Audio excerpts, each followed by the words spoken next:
नमस्कार दोस्तों, मैं हूं दीपक बर्थे और आप देख रहे हैं प्रदेश की आवाज। तो आइए बात करते हैं आज की कुछ खास खबरों की।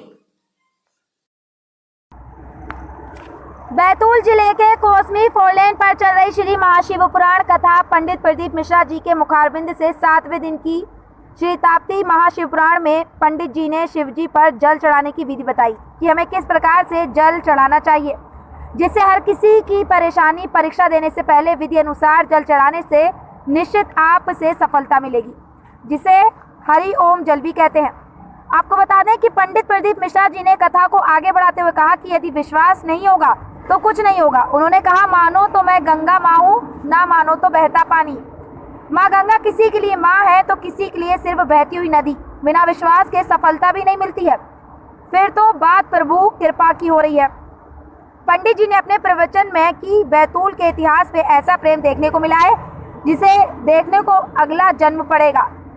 सभी समाज के लोगों ने जितनी सेवा की उसका वर्णन नहीं किया जा सकता। आपको बता दें कि पंडित मिश्रा जी ने यह भी बताया कि जब भी कई समस्या और कोई तकलीफ हो, अपने माथे को भोलेनाथ के चरणों में टीका देना, आपकी बीमारी परेशानी दूर हो जाएगी। पंडित जी ने उदाहरण देते हुए कहा कि जिस तरह से रबर के स्टाम्प के उल्टे अक्षर होते हैं लेकिन ठप्पा लगाते ही सब सीधे हो जाते हैं, ठीक उसी तरह हमारी किस्मत में भी दुख, तकलीफ, परेशानी आदि लिखे होते हैं। ऐसे में अपनी किस्मत के माथे को भोलेनाथ के चरणों में ठोक देना, आपकी किस्मत संवर जाएगी। पंडित जी ने कथा को आगे बढ़ाते हुए कहा कि संसार में जन्म लेना सरल है, लेकिन इस काल कोठरी में बेदाग निकलना कठिन है। भगवान शिव की कृपा से भवसागर भजन करते करते निकल जाएं तो समझना शिव कृपा हुई है। इंद्रियों को परमात्मा तक लेकर जाए। भगवान की भक्ति में इंद्रियों को लगाओगे तो भरपूर फल देगा ही। गलत जगह देखोगे तो गलत मिलेगा और भगवान को देखोगे तो भरपूर यश और फल भरपूर मिलेगा। श्री ताप्ती शिव महापुराण समिति के तत्वाधान में आयोजित श्री शिव महापुराण कथा के 7वें दिन कथा स्थल पर प्रवचन पंडित प्रदीप मिश्रा जी के मुखारबिंद से कथा का समापन हुआ।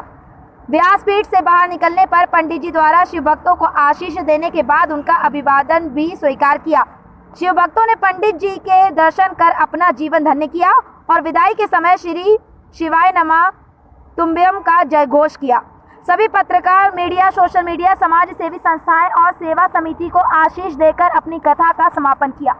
आपको बता दें कि श्री महाशिवपुराण कथा के दौरान बाहर से आए शिव भक्तों ने 7 दिनों तक पंडाल में रुककर दिन में कथा का श्रवण किया तथा रात्रि में भजन कीर्तन करते रहे।